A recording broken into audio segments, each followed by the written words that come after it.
ನಾಳೆ ಕೃಷ್ಣ ಜನ್ಮಾಷ್ಟಮಿಯ ಪ್ರಯುಕ್ತ ನಮ್ಮ ಅಕ್ಕನ ಮನೆಯಲ್ಲಿ ಗ್ರ್ಯಾಂಡಾಗಿ ಹಬ್ಬ ಕುಣಿಸ್ತಾ ಇದ್ದಾನೆ. ಅವಳು ಕರೆದಿದ್ಲು ಬಾ ನಾಳೆ ಬೆಂಗಳೂರಿಗೆ ಅಂತ. ನನಗೂ ಸ್ವಲ್ಪ ವರ್ಕೆಲ್ಲ ಹಂಗೆ ಪೆಂಡಿಂಗ್ ಇತ್ತು, ಆದರೂ ಒಂದು 2 ದಿನದ ಮಟ್ಟಿಗೆ ಹೋಯ್ತು ಬರೋಣ ಅಂತ ಬ್ಯಾಗೆಲ್ಲ ಪ್ಯಾಕ್ ಮಾಡ್ಕೊಂಡು ಓಡ್ತಾ ಇದ್ದೀನಿ. ಈ ಪ್ರಾಬ್ಲಮ್ ಏನಪ್ಪ ಅಂತಂದರೆ, ಇಲ್ಲಿಂದ ನಾನು ಬೆಂಗಳೂರು ಹೋಗಿ ಅಲ್ಲಿಂದ ಮೆಟ್ರೋ ಇಟ್ಕೊಂಡು ಪುನಃ ಮೆಟ್ರೋ ಬಿಟ್ಟು 2 ಬಸ್ ಚೇಂಜ್ ಮಾಡಿ ನಮ್ಮ ಅಕ್ಕನ ಮನೆಗೆ ಹೋಗೋಷ್ಟೊತ್ತಿಗೆ ಮಧ್ಯರಾತ್ರಿನೇ ಆಗಿರ್ತದೆ. ಯಾಕಂದರೆ ನಮ್ಮ ಅಕ್ಕನ ಮನೆ ಇರೋದು ಏರ್ಪೋರ್ಟ್ ರೋಡಲ್ಲಿ. ಈಗ ಬಿಟ್ರೆ ಮಧ್ಯರಾತ್ರಿ ಆಗತ್ತೆ ನಾನು ಹೋಗೋದಕ್ಕೆ.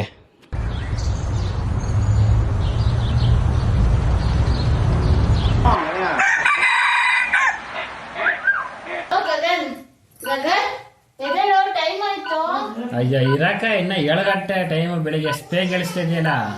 ಬೆಳಗ್ಗೆ ಮಾವಿನ ಸೊಪ್ಪು ತಗಪ್ಪ, ಊರಲ್ಲೆಲ್ಲ ಹಬ್ಬ ಮಾಡ್ತಾವ್, ನೀನ್ ನೋಡಿದ್ರೆ ಇನ್ನು ಮಲ್ಕೊಂಡಿದ್ಯಲ್ಲ, ಎದಳ ಊರ ಹಬ್ಬ ಅವ್ರ ಪರ್ಗ ಮನೆಗೆ ಮಾಡ್ಕೊತಾರೆ, ನಿಮ್ಮ ಮನೆಗೆ ಬರ್ತಾ ಇದಾರ. ಮಾವಿನ ಸೊಪ್ಪು ತಗೊಂಡ್ ಹಬ್ಬಕ್ಕೆಲ್ಲ ತೋರಣ ಮಾಡ್ಬಾರ್ದಾ? ಯಾಮಿ ಯಾಮಿ.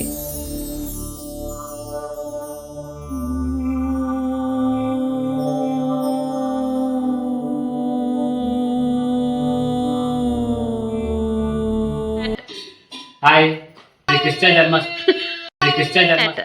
ಹಾಯ್. ಇವತ್ತು ಮಂಡ್ಯದಿಂದ ಬೆಂಗಳೂರಿಗೆ ಬಂದಿದ್ದೀನಿ ನಮ್ಮ ಅಕ್ಕನ ಮನೆಗೆ. ಏನ್ ವಿಶೇಷ ಅಂತ ನಿಮ್ಮೆಲ್ಲರಿಗೂ ಗೊತ್ತು. ಇವತ್ತು ಎಲ್ಲರಿಗೂ ಶ್ರೀ ಕೃಷ್ಣ ಜನ್ಮಾಷ್ಟಮಿಯ ಹಬ್ಬದ ಶುಭಾಶಯಗಳು. ಅಂಡ್ ನಮ್ಮ ಅಕ್ಕ ಇವತ್ತು ಚೆನ್ನಾಗಿ ರೆಡಿ ಮಾಡೋಳೆ, ಎಲ್ಲರಿಗೂ ಹಿಂಸೆ ಕೊಟ್ಟು ಮನೆ ಕಾಟ ಕೊಟ್ಟು ಏನೋ ಸುಮ್ಮನೆ ಮಾಡ್ತಾಳೆ ಅಂತ ಅನ್ಕೊಂಡೆ. ಚೆನ್ನಾಗಿ ಮಾಡೋಳೆ, ನಿಮ್ಗೆ ತೋರಿಸ್ತೀನಿ ಅದನ್ನ.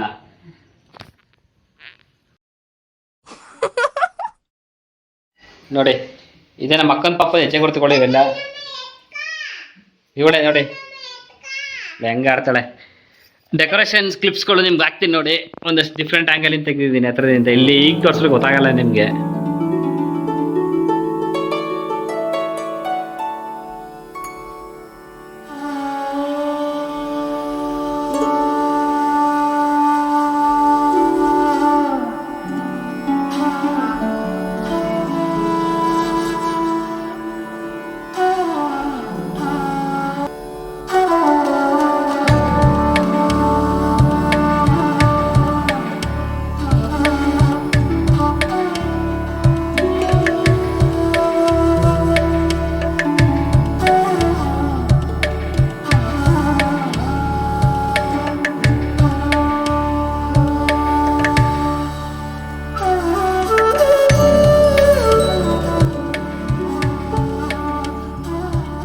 ನೋಡಿ, ಇವಳೆ ನಮ್ಮ ಅಕ್ಕನ ಪಾಪು ಹಿತೈಷಿ ಅಂತ, ನಾವೆಲ್ಲ ಬಬ್ಲು ಬಬ್ಲು ಅಂತ ಕರಿತೀವಿ. ಪಾಪ ನಿನ್ನ ಹೆಸರೇನಾ? ಇವತ್ತು ನಮ್ಮ ಭಾವ ಇಲ್ಲ, ಕೆಲ್ಸಕ್ಕೆ ಹೋಗಿದ್ದಾರೆ ಹೊರಗಡೆಗೆ. ಅದಕ್ಕೆ ಈ ಥರ ಸ್ವಲ್ಪ ಮೆತ್ಕಿರೋದು, ಇಲ್ಲಾಂದ್ರೆ ಕಿರ್ಚಾಡಿ ಕೂಗಾಡಿ ಎಲ್ಲ ಕಿತ್ತಾಕ್ಕೊಳ್ಳ. ಇಷ್ಟು ಚೆನ್ನಾಗೆಲ್ಲ ಮಾಡ್ಕೊಳಕ್ ಬಿಡ್ತಾ ಇರಲಿಲ್ಲ ಇವಳು. ಡೆಕೋರೇಷನ್ ಎಲ್ಲ ನೋಡಿ, ಇವಳು ಇಷ್ಟು ಮಾಡ್ತಾಳೆ. ಹೇಳು ಪಾಪ, ಶ್ರೀ ಕೃಷ್ಣ ಜನ್ಮಾಷ್ಟಮಿಯ ಆ ಥರ ಅಲ್ಲ, ಶ್ರೀ ಕೃಷ್ಣ ಜನ್ಮಾಷ್ಟಮಿಯ ಹಾರ್ದಿಕ ಶುಭಾಶಯಗಳು. ಏನೋ ಏನಂಗಂದ್ರೆ ಏನಂಗಂದ್ರೆ Dronacharya very great power in the liberal Brahmin ನಿಂದು ವಿಡಿಯೋ ಬರ್ತಾ ಇದೆ ಅದಕ್ಕೆ. ಆಯ್ತು, ಕೂತ್ಕೋ ಚಿನಿ, ಅಲ್ಲೇ ಕೂತ್ಕೋ, ವಿಡಿಯೋ ಬರ್ತಾ ಇದೆ. ಸೂಪರು, ಅರಸಲ್ಲ ನೋಡಿ. ಏನು ಅನ್ಕೊಂಗಿಲ್ವಾ? ಚೆನ್ನಾಗಿ ಇಕ್ತಾವಳೆ.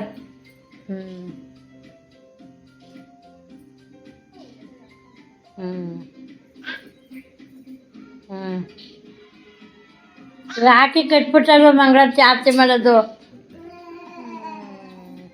ರಾಖಿ ಕಟ್ಟು, ಕಡೆ ಹಾಕು. ಮೂರು ಮೊದಲು ಇರ್ಲಿ ಬಿಡು, ಏನಾಗಲ್ಲ. ಮಂತ್ರಿ ಮಾಡು.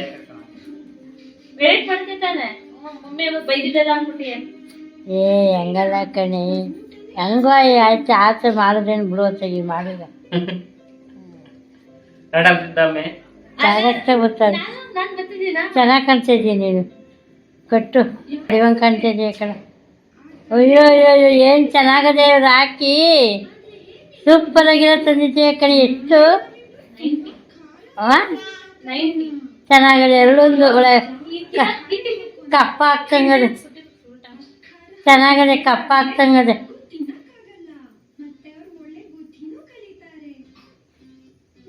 ಕುಂಕುಮ ಹಚ್ಚ ಆಯ್ತು. ಆರತಿ ಮಾಡಿ ಈಗ ರಾಗಿ ಕಟ್ಬಿಟ್ಟು ಆರತಿ ಮಾಡೋದೆಲ್ಲ ಕಡೆ. ಏನು ಎದ್ದು ಹೊಡಿತಾ ಇದೆ. ಸ್ವೀಟ್ ತಿನ್ನಿಸ್ಬೇಕಲ್ಲ ರವಂಡೆ ಪಾಪ. ರವಂಡೆ ತಿನ್ನಿಸಿದ್ರು, ಸ್ವೀಟ್ ತಿನ್ನಿಸ್ಬೇಕಲ್ಲ ಅದಕ್ಕೆ. ಹಂಗೆ ಹಾಕ್ಬಿಡು ಕಾಸಿಲ್ಲ ಅಲ್ಲೇ.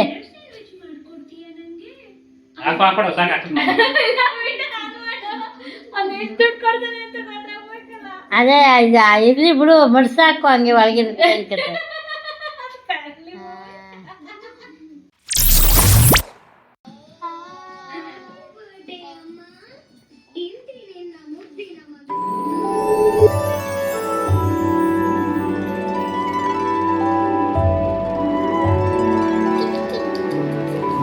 ರಾಖಿ ಎಲ್ಲ ಕಟ್ಸ್ಕೊಂಡ್ಮೇಲೆ ನಮ್ಮ ಅಕ್ಕನ ಪಾಪದ್ದು ವೀಡಿಯೋ ಶೂಟ್ ಇತ್ತು.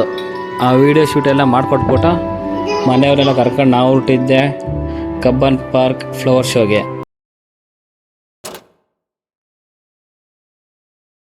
ಫ್ಯಾಮಿಲಿನೆಲ್ಲ ಲಾಲ್ಬಾಗ್ಗೆ ಫ್ಲವರ್ ಶೋ ಕರ್ಕೋಬೇಕಂತೆ. ಕರ್ಕೊಂಡು ಹೋಗಿದ್ ಬರೋಣ ಬನ್ನಿ. ಆಯ್ತಪ್ಪ ಆಯ್ತಪ್ಪ. ಬಸ್ಸು ಖಾಲಿ ಬಸ್ ಐತಾ?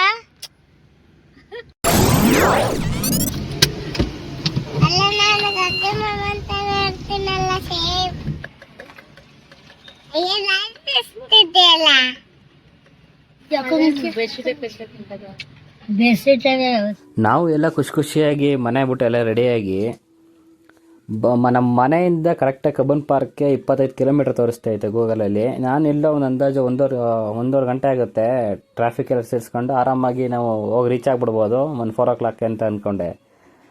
ಆದರೆ ಟ್ರಾಫಿಕಲ್ಲಿ ನಾವು ಸಿಗಾಕೊಂಡು 1.5 ಗಂಟೆ ಇದ್ದಿದ್ದು 3 hour ಆಯಿತು. ನಾವು ಹೋಗೋಷ್ಟೊತ್ತಿಗೆ ಕಬ್ಬನ್ ಪಾರ್ಕ್ಗೆ ಸಂಜೆ ಆಗಿತ್ತು. ಸಂಜೆ ಅಲ್ಲಿ ಹೋಗೋಷ್ಟೊತ್ತಿಗೆ ಎಲ್ಲ ಮಳೆ ಬರೋ ಟೈಮ್ ಆಗಿತ್ತು.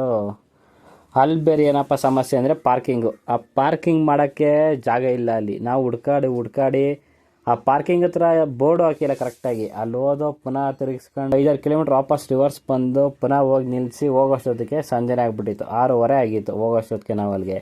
ನೋಡ್ರಪ್ಪ ಫೈನಲಿ ಬಂದು ರೀಚ್ ಆದೋ ಆ ಟ್ರಾಫಿಕ್ ಮಧ್ಯೆ ಎಲ್ಲ. ಇದೇ ಕಬ್ಬನ್ ಪಾರ್ಕ್ ಮೇನ್ ಎಂಟ್ರೆನ್ಸು. ಆಗಲೇ ಮಳೆ ಇದೆಲ್ಲ ಜಿರಕ್ಲಾಗೈತೆ. ಇವತ್ತೇ ಎಂತಕ್ಕೆ ಬಂದು ಅಂತ ಅಂದರೆ ಯಾರೋ ಅಕ್ಕಪಕ್ಕ ಮನೆಯವ್ರು ಹೇಳಿದ್ರಂತೆ ನಮ್ಮ ಅಕ್ಕಂಗೆ ಇವತ್ತು ಲಾಸ್ಟೇ ಕಬ್ಬನ್ ಪಾರ್ಕ್ ಅಂತ. ಅದಕ್ಕೆಲ್ಲ ಅಂದರೆ ಮಂಡ್ಯಕ್ಕೆ ಹೋಗೋನು ತಡೆದು ನಿಲ್ಲಿಸಿ ಬಾಯವತ್ತು ಹೋಗಿ ನೋಡ್ಕೊಬಂದ್ಬಿಡೋದು. ಆಮೇಲೆ ನಿನ್ಪಡಂಗೆ ನೀನು ಹೋಗುವೆ ಅಂತ ಕರ್ಕೊಬಂದ್ಲು. ಈಗ ಇವನ್ನೆಲ್ಲ ತೋರಿಸ್ಬಿಟ್ಟು ಇದನ್ನು ಫ್ಲವರ್ಸನ್ನು ಕರ್ಕೊಂಡೋಗಿ ರಿಟರ್ನ್ ಇವನ್ನ ವೈಟ್ ಫೀಲ್ಡ್ ಹತ್ರ ಬಿಟ್ಬಿಟ್ಟು ಮನೆಗೆ ಪುನಃ ನಾನು ಆ ಕಡೆಯಿಂದ ನೈಟು ಬಸ್ಸಲ್ಲಿ ಹೋಗ್ಬೇಕು ಮಂಡ್ಯಕ್ಕೆ.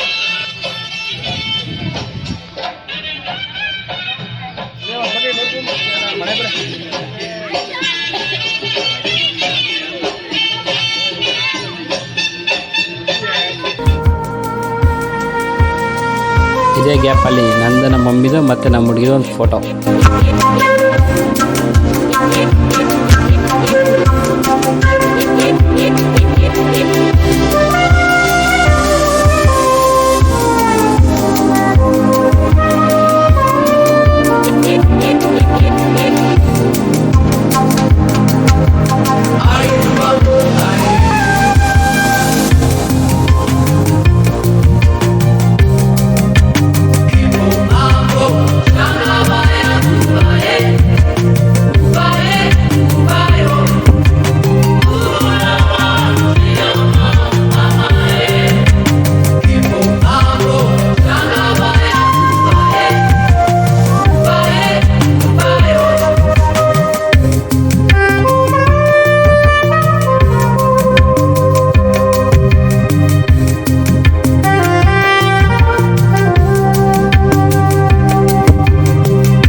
ಇಲ್ಲಿಗೆ ನಾವು ಫ್ಲವರ್ ಶೋ ನೋಡಿದ್ದೆಲ್ಲ ಮುಗೀತು.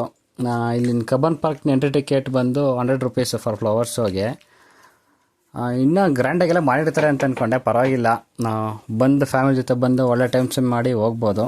ಕೊನೆಗೆ ನಮ್ಮ ನಡೆ ಮನೆ ಕಡೆ ಅಂದ್ಕೊಂಡು ನಮ್ಮ ಫ್ಯಾಮಿಲಿನೆಲ್ಲ ಕರ್ಕೊಂಡು ಅವ್ರನ್ನ ಮನೆ ಹತ್ರ ಸೇಫಾಗಿ ಬಿಟ್ಬಿಟ್ಟು ಕಾರ್ ಕೀನ ನಮ್ಮ ಬಾವ್ರದ್ದು ನಾವು ಕೊಟ್ಬಿಟ್ಟು ನಮ್ಮ ಅಕ್ಕಂಗೆ ನಾನು ಅಲ್ಲಿಂದ ರಿಟರ್ನ್ 9:15 ರ್ಯಾಪಿಡೋ ಬುಕ್ ಮಾಡ್ಕೊಂಡು ಹೊರಟೆ.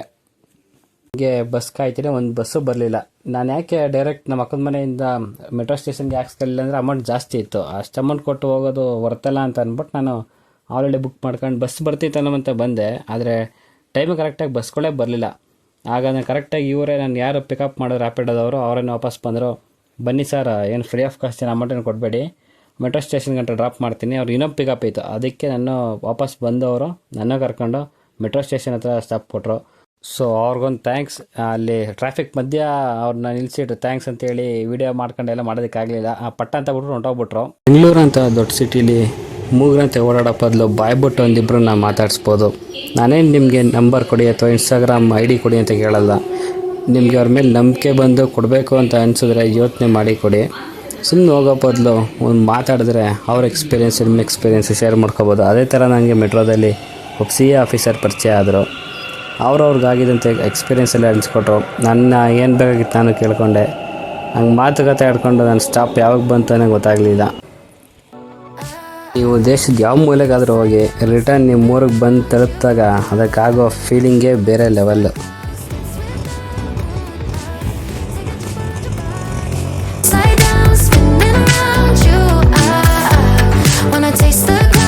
ಇವತ್ತಿನ ವಿಡಿಯೋ ಅಷ್ಟೇ. ಬಾಯ್.